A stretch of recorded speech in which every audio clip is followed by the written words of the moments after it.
let me dream of you. What a wicked thing to say. You never felt this way. Imagine stepping into a place where, the echoes of knights and medieval artisans mingle with the lively buzz of student life, where centuries-old canals reflect like futuristic light installations. This week, we're taking a deep dive into Ghent, Belgium. It's a city that truly feels like it's living in multiple centuries at once. People often whisper it's more authentic, maybe even more captivating than some of its more famous neighbors. So our mission today is to unpack this city of harmonious contrasts. We'll explore how Ghent not only preserves its incredibly rich past, but also embraces this dynamic, forward-looking present. We're trying to give you a shortcut, really, to understanding its enduring appeal, whether you're a history buff, a foodie, or just someone seeking a truly unique urban experience. Yeah, and what's truly remarkable here, what really makes Ghent stand out, isn't just like its location. I mean, it's conveniently nestled between Brussels, Bruges, Antwerp, big hubs. But it's how it has consistently, over 1,000 years of history, carved out such a distinct and, frankly, fiercely independent identity. You might expect a city that old to be kind of a static museum, right? Right, like Bruges maybe sometimes feels. Perhaps, yeah. But Ghent is anything but static. It's a living, breathing testament to resilience, continuous evolution, and this real knack for reinvention. So we're going to trace its extraordinary journey from its, humble Roman era beginnings through its medieval golden age, periods of huge wealth and that stubborn defiance we mentioned, right up to its current status as this vibrant, student-driven, and pretty impressively sustainable urban model. And here's where it gets really interesting for me, because it sort of challenges what I might have initially pictured. This isn't just some old town that popped up in the Middle Ages. No, archaeological discoveries tell us there's been human habitation here since at least Roman times, specifically around that crucial confluence, where the Scheldt and Lea rivers meet. And by the 11th century, it wasn't just a settlement. Ghent was on its way to becoming an absolute powerhouse. Under figures like St. Bavo, its location on the rivers naturally transformed it into this bustling hub for trade and, crucially, for craftsmanship. It's genuinely startling when you think about how significant Ghent's influence was across Europe back then, isn't it? What were the key things they did to achieve that kind of status, rivaling giants like Paris and London? It truly is startling. And if we connect this to the bigger picture, Ghent's initial prosperity, especially from textiles, wasn't just about getting rich. I mean, the wealth was a catalyst, sure, but it fundamentally laid the groundwork for Ghent's fiercely independent spirit. And of course, for the amazing civic and religious architecture we can still see today. By the 13th century, during its medieval golden age, Ghent was one of Europe's largest and most powerful cities. Seriously. Bigger than London at one point. Challenging it, yeah. Yeah. Challenging Paris, too. And it was all fueled by the lucrative wool trade. They imported huge amounts of high-quality wool, mostly from England, and turned it into world-renowned cloth. This booming industry, it financed magnificent structures. Think St. Bavo's Cathedral soaring, a symbol of both deep religious devotion and immense civic pride, plus all those ornate guild houses and the huge cloth halls showcasing their economic might. But it wasn't just about money. This was when Ghent really forged its defiant character. Its citizens, these well-organized, proud burghers and artisans, they weren't afraid to stand up for their rights. A perfect example, their role in the Battle of the Golden Spurs in 1302. Flemish citizen militias famously beat French knights, a victory that cemented Ghent's reputation as a city that would fiercely guard its autonomy. So if that independent spirit was already brewing back then, what does that mean for Ghent's identity as we move forward in history? Because this city wasn't just rich and artistic, its merchants and artisans were almost famous for being fiercely independent, which, as you can imagine, led to quite a bit of drama. We're talking repeated uprisings, revolts against their rulers through the 14th, 15th centuries, but the most dramatic one, the one that really captures the essence of Ghent, that unfolded in the 16th century and involved Emperor Charles V, who was actually born in Ghent. Yeah, the irony. Right. But he wasn't exactly sentimental about his birthplace when it came to keeping imperial order. After a major revolt, he just brutally crushed it. And the image that lasts from that is chilling, but also kind of inspiring. He forced the city's leaders to walk barefoot through the streets wearing nooses around their necks. Public humiliation. Oof. Intense. Totally. But instead of breaking their spirit, this act became this weird badge of honor. To this day, the people of Ghent proudly call themselves Strabendragers, the noose bearers. It's such a powerful symbol of their persistent, rebellious heart. That really makes you wonder, doesn't it? How does a city's rebellious spirit, this dogged determination to stay autonomous, connect with its cultural output? Because Ghent's defiance wasn't just political riots, it actually fueled its role as a major center of the Northern Renaissance. Ah, okay, so it wasn't just fighting, it was creating, too. Exactly. While Italy was focused on classical ideals, the Northern Renaissance, especially in Flanders, was often about meticulous realism, pioneering oil painting, and this deep focus on humanistic studies, often tied to local life. And it's in Ghent that we find one of Western art's most influential paintings, the Ghent Altarpiece. The Mystic Lamb. The Adoration of the Mystic Lamb, yes, by the Van Eyck brothers, 15th century, still in St. Bavo's Cathedral. Its detail, its innovative use of oil paint revolutionary for the time. But beyond that one masterpiece, Ghent fostered this vibrant intellectual scene. It supported tons of artists, sculptors, scholars, its early universities, its printing presses.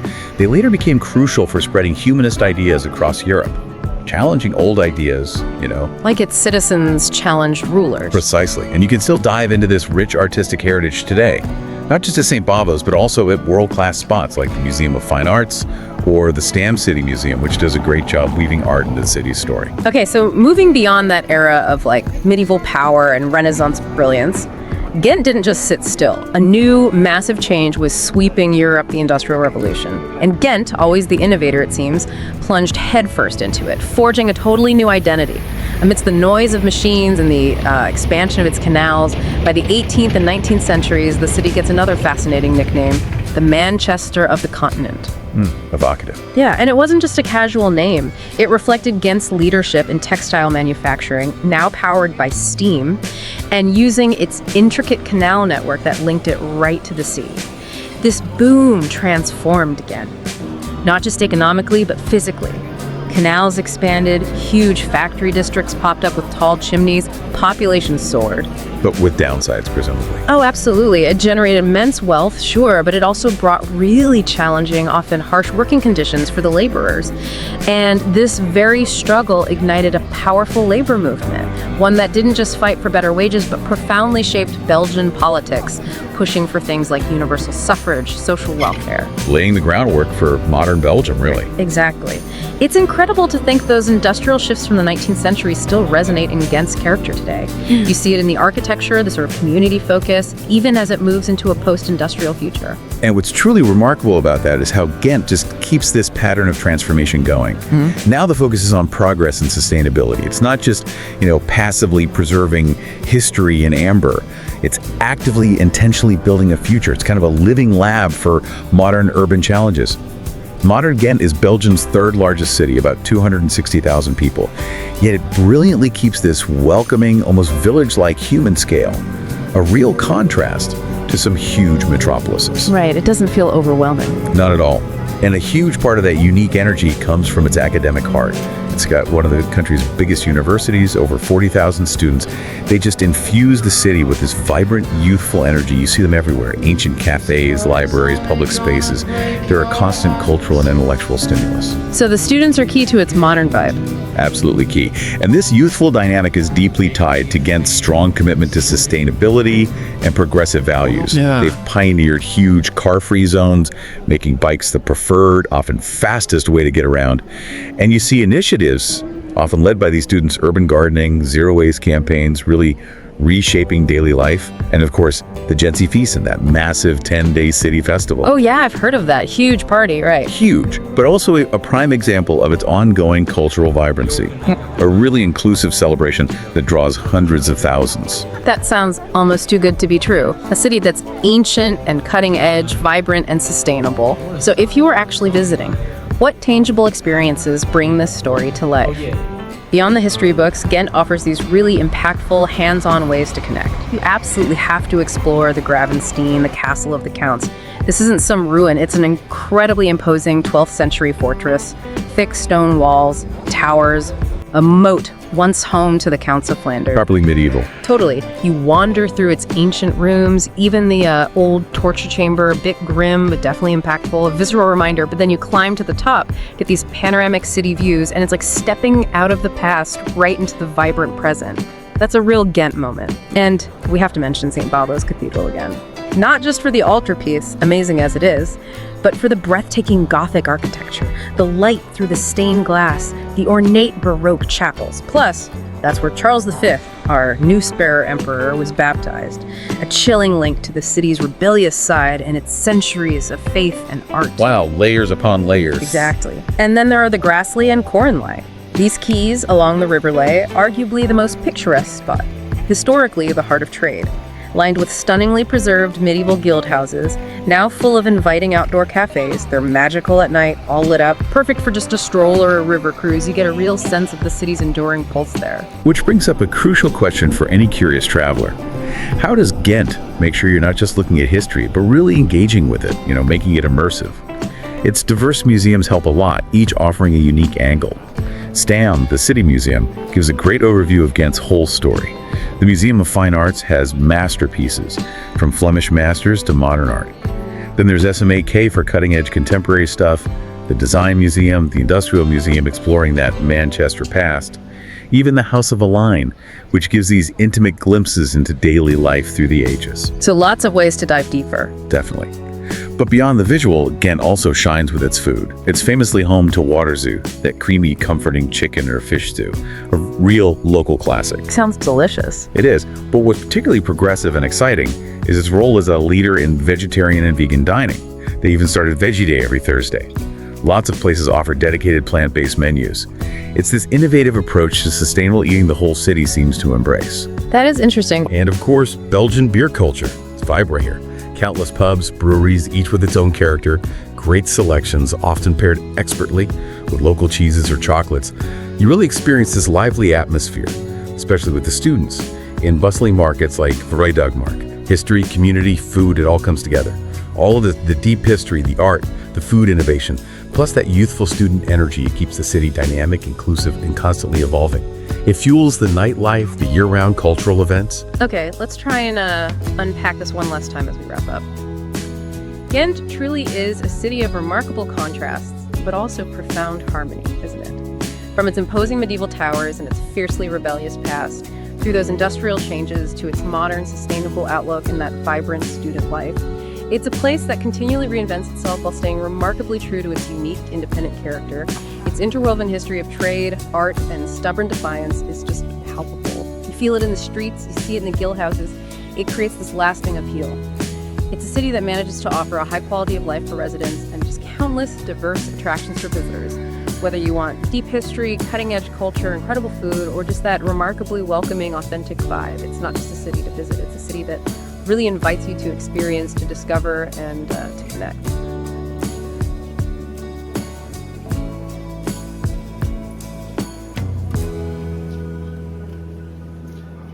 I didn't know you love blow and I love puff.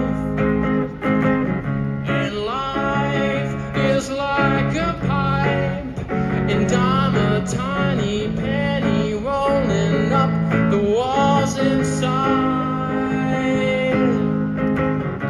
We only said goodbye with words. I died 100 times. You go back to her and I'll go back to a black.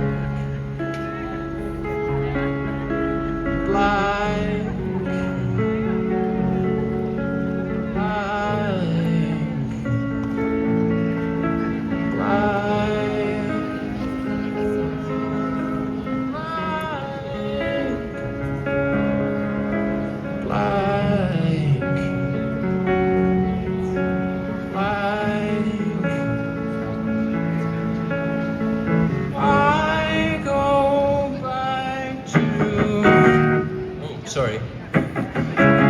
We only said goodbye with words. I died 100 times. You go back to her and I go back to. We only said goodbye with words. I died 100 times. You go back to her and I go back to. I go back to us. No.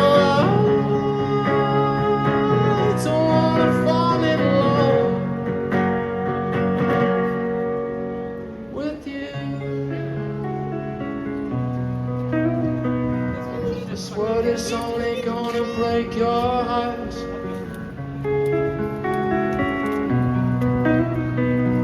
This word is only gonna break your heart.